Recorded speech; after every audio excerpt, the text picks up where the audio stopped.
Let's start with a number. $300,000. Say it out loud. $300,000. That's a down payment on a Manhattan studio. It's a teardown in Palo Alto. It's the kind of money that gets you laughed out of an open house in Austin if you show up thinking you're a serious buyer. But drive 4 hours east, cross into a different zip code, a different tax base, a different version of America entirely, and $300,000 buys you a 4-bedroom colonial with a finished basement, a 2-car garage, and a backyard big enough to get lost in. Same country, same dollar, completely different life. That's the story nobody tells you when I talk about the American housing market. They'll tell you prices are high. They'll tell you rates are brutal. They'll show you a chart going up and to the right and say, yeah, it's tough out there. What they won't do is sit down and actually walk you through what your money buys, market by market, reality by reality, without the spin. That's what we're going to do today. 3 price points, $300,000, $500,000, $1 million. And we're going to follow the money across this country and show you exactly what it gets you, what it doesn't get you, and why the gap between those two things is wider than most people realize until they're already knee-deep in escrow. Before we go market by market, you need to understand something foundational, because this isn't just a real estate story, it's an economic story. And it starts with a mechanism most buyers completely ignore until it punches them in the face. The price of a house is not the cost of a house. Read that again. The price is the number on the listing. The cost is everything that comes after it. And in America right now, the distance between those two figures has never been more dangerous to misunderstand. Here's the math. If you buy a $300,000 home today with a conventional 30-year mortgage, putting 20% down, you're financing $240,000. At current rates, hovering around 6.8 to 7%, your monthly principal and interest payment lands somewhere around $1,580. Add property taxes, which vary wildly by state, add homeowners insurance, add PMI if you didn't hit that 20% down, add maintenance, which the industry quietly benchmarks at 1 to 2% of the home's value per year. Now your $300,000 house costs you somewhere between $2,100 and $2,400 before you've replaced a single appliance. Over 30 years, if you run the full amortization and never refinance, you'll pay close to $570,000 for that $300,000 home. That's before a single repair. That's before property taxes, which on a $300,000 home average around $3,500 a year nationally, adding another $105,000 over the life of the loan. You are functionally paying for this house twice. And that's the median scenario. That's not a coastal market. That's not a high-tax state. That's the boring average. Now scale that up to $500,000 and $1 million, and the numbers don't just grow linearly. They compound in ways that reframe the entire conversation. But let's hold that thought, because first, you need to understand what you're actually buying in each tier. $300,000. In 2024, the median home price in the United States crossed $420,000, which means $300,000 is now officially a below-median budget in a country where the median income is around $75,000. Let that sit for a second. The typical American family earns less than what they'd need to comfortably purchase a below-average home. But $300,000 is still real money in a lot of places. The question is which places and whether you'd actually want to live there. Cleveland, Ohio. Your $300,000 gets you a detached single-family home, probably in the 1,600 to 2,200 square foot range, in a solid neighborhood. 3 bedrooms, 2 bathrooms, maybe a renovated kitchen if you shop carefully. Property taxes in Cuyahoga County run high by Midwest standards, around $3,800 to $4,500 a year, but the purchase price keeps your overall payment manageable. You're looking at a monthly all-in cost around $2,200. On a $75,000 household income, that's tight but possible. Memphis, Tennessee. $300,000 buys you significantly more house. Think 2,500 square feet, 4 bedrooms, newer construction in some submarkets. Tennessee has no state income tax, which quietly adds hundreds of dollars a month back into your pocket. Property taxes are low, the lifestyle cost is low. On paper, $300,000 in Memphis is a genuinely comfortable existence. But, and this is the part the YouTube thumbnails don't show you, Memphis has one of the highest property crime rates in the United States. Cleveland's school systems are among the most underfunded in Ohio. These aren't random facts. They're inseparable from why the housing is affordable. Markets don't just randomly get cheap. There's always a reason. Sometimes the reason is fine, a secondary market that got overlooked, a city with a slow economy that kept prices down despite decent fundamentals. But sometimes the reason is sitting right in the data, staring at you, waiting to be acknowledged. This is the first rule of the $300,000 market. Affordable is not synonymous with good value, and good value is not synonymous with a good life. Now let's go somewhere that $300,000 barely exists as a category. Denver, Colorado. Median home price around $560,000 at the time of writing. Your $300,000 budget gets you into a condo, maybe, if you find the right HOA situation and can stomach the monthly fees on top of your mortgage. Or you go 45 minutes outside the city into the exurbs, where the listings start to look more reasonable, but the commute becomes its own tax on your time and sanity. Miami, Florida. $300,000 no longer gets you in the door in most of Miami-Dade. You're looking at condos in flood-prone areas, or you're looking at neighborhoods where the up-and-coming designation has been promised for 15 years and keeps not arriving. Florida's home insurance crisis makes this worse.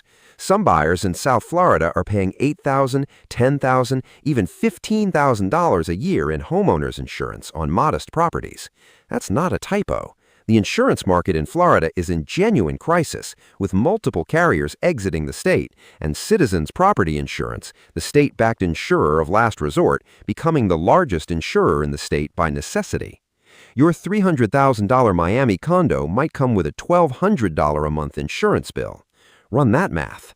This is the hidden variable in the affordability equation. It's not just price. It's price plus rate plus taxes plus insurance plus HOA plus maintenance, all of which vary by location in ways that completely transform what a given budget actually buys you. $500,000. This is the budget that used to feel aspirational and now feels almost ordinary in a frustrating number of American cities. It's the budget where the psychology of buying shifts. At $300,000, you know you're making compromises. At $500,000, people start to feel like they should be buying something genuinely good. And in many markets, they still are. In others, they're still making the same painful compromises, just with more zeros attached. Let's go somewhere where $500,000 genuinely has power. Raleigh, North Carolina. One of the fastest-growing metros in America over the last decade, which means prices have climbed significantly. But $500,000 in the Raleigh-Durham triangle still buys you a real house. We're talking 2,500 to 3,200 square feet, 4 bedrooms, good school districts, proximity to Research Triangle Park and its biotech and tech employment base. Property taxes are reasonable. The state income tax rate has been dropping. This is a market where $500,000 still represents genuine purchasing power. Nashville, Tennessee. Similar picture, though prices have run hard since 2020 and competition remains fierce. Your $500,000 gets you into solid middle-ring suburbs, not downtown, not the trendy neighborhoods that flood your Instagram feed, but real homes in real neighborhoods with good access to a city that has genuinely strong employment fundamentals. Now let's go somewhere humbling. San Jose, California. The median home price in San Jose is north of $1.4 million. Your $500,000 is a down payment if you're lucky. It doesn't even get you to the conversation about what you might buy. The homes in that market trade so far above that number that $500,000 feels like a different denomination entirely. Seattle, Washington. Median around $800,000 in the city proper. Your $500,000 pushes you into condos or townhomes with HOA fees that erode your affordability in slow motion. Or you go to the suburbs and you drive. You always end up driving. Boston, Massachusetts, similar dynamics. $500,000 in Boston is a condo in a neighborhood you'll describe to friends with careful, measured enthusiasm. Or it's a single-family home in a suburb where the commute into the city is a 45-minute reverse commute against traffic, which sounds fine until you're doing it in February. But here's what the $500,000 market reveals about American housing that lower tiers obscure. At this price point, you start to see the divergence between cities that have built housing supply and cities that have not, and the divergence is stark. The cities where $500,000 buys you a real house are overwhelmingly cities that have, for whatever political or geographic or demographic reason, managed to permit new construction at a reasonable rate.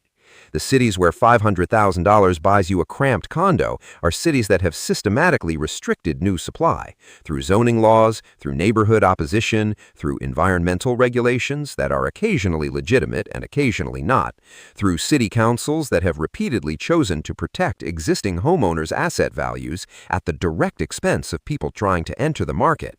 This is not a natural phenomenon. It's a policy outcome. Minneapolis eliminated single-family-only zoning in its 2040 plan reforms. Houston has notoriously permissive land use rules and has stayed more affordable than comparable metros. Tokyo, which is not in America but is instructive, builds enough housing to actually serve its population and has seen real home prices hold roughly flat over decades. The affordability crisis in expensive American cities is not primarily a story of too many people and too little land. In most cases, it's a story of too much political will protecting existing property owners and too little protecting prospective ones. $1 million. Here's where the story gets genuinely strange, because $1 million used to mean something specific in American culture. It was the threshold, the clear demarcation of wealth. $1 million home was aspirational by definition. In 2024, there are entire zip codes in California where $1 million gets you a 3-bedroom, 1-bathroom house built in the 1950s that needs a new roof. Let that reframe everything. Palo Alto, California, $1 million. In the most optimistic scenario, you're looking at a modest townhome or a very small single-family home in a marginal location within the city. More realistically, $1 million gets you into a neighboring city, maybe Menlo Park or East Palo Alto, where the school district quality varies sharply by which side of the tracks you're on, and that is not a metaphor. Los Angeles, California, $1 million. In Los Angeles buys you into the market, finally, in some neighborhoods. Silver Lake, parts of Eagle Rock, the Valley, if you're flexible about which part of the Valley. You are not buying spaciousness. You are not buying quiet. You are buying access to a city and the lifestyle it represents. And whether that trade is worth it depends entirely on what you value and how honestly you've examined those values. New York City, $1 million. In Manhattan, buys you roughly 700 square feet if you're strategic. You will have no parking. You will have a homeowners association that governs an alarming number of your life decisions through the co-op board. You will pay maintenance fees that could fund a modest mortgage in Cincinnati. And you will be surrounded by people who find all of this completely reasonable, which is its own interesting sociological phenomenon. But step back from the coasts. $1 million in Louisville, Kentucky. This is a different universe. You are buying the nicest house in a very nice neighborhood. You are looking at 4,000 to 5,000 square feet of finished living space, a pool possibly, a 3-car garage, a primary suite that would register as a separate apartment in most cities. Property taxes on $1 million home in Kentucky are a fraction of what they'd be in New Jersey or Illinois. $1 million in Boise, Idaho. The market there ran extremely hot during the pandemic migration wave and has since cooled, but $1 million still buys you into the top tier of the market. Custom builds, mountain views if you get the right lot, space that coastal buyers genuinely can't conceptualize until they see it. $1 million in Scottsdale, Arizona. You're in genuine luxury territory. The luxury market here is real and built around it. Golf course adjacency, gated communities, desert modern architecture that photographs beautifully, a lifestyle ecosystem that caters to people with this level of housing budget. And this is the uncomfortable arithmetic of the $1 million market. You can either buy access to an elite coastal city where $1 million is a down payment on a modest existence in proximity to world-class culture, career opportunity, and infrastructure, or you can buy an objectively extraordinary life in a secondary market for the same money. Neither choice is wrong, but they require an honest conversation with yourself about what you're actually optimizing for. Now, we need to talk about something most housing market coverage skips past: Because we've been talking about what these budgets buy in terms of physical space and geography, we haven't talked about what they buy in terms of financial risk. Because buying a house in America right now is not just a lifestyle decision. It's a leveraged bet on a single asset class in a single location, financed at a rate that, depending on when you locked, might be historically ordinary or historically painful. Consider the rate environment.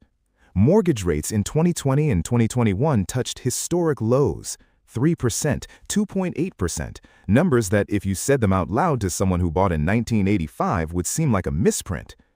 People who locked in those rates have a monthly payment that is in many cases 30 to 40% lower than what the exact same house would cost to finance today. This has created something economists call the lock-in effect, which sounds technical but is actually very simple. If you bought a $400,000 home in 2021 at 3%, your mortgage payment is around $1,350. If you sell that house and try to buy the equivalent house today, your payment might be $2,400 or more. So you don't move. You stay. You are economically locked into your existing home even if your life circumstances would otherwise call for a change. This is why inventory has been unusually low. Existing homeowners won't sell, which suppresses supply, which keeps prices elevated, which keeps new buyers out, which is a self-reinforcing loop that has no clean exit until either rates come down significantly or enough economic pressure forces people to sell regardless of their rate situation. This is also why the $300,000 and $500,000 markets look the way they do. It's not just that demand is high, it's that the normal flow of inventory has been disrupted by a rate environment that has made moving financially irrational for a large percentage of existing homeowners. There's another variable we haven't touched, one that is going to reshape the geographic map of American housing value over the next 20 years in ways that most buyers aren't pricing into their decisions today. Climate risk. Florida's insurance crisis is the visible leading edge of something larger. Coastal flooding, wildfire zones in California, Oregon, and increasingly the Mountain West. Extreme heat events that are making parts of the Sunbelt physically uncomfortable for more months of the year than they used to be. Water scarcity in the Southwest, where entire cities are built around a water infrastructure that was engineered for a climate that is changing. Phoenix, Arizona is one of the fastest-growing housing markets in America.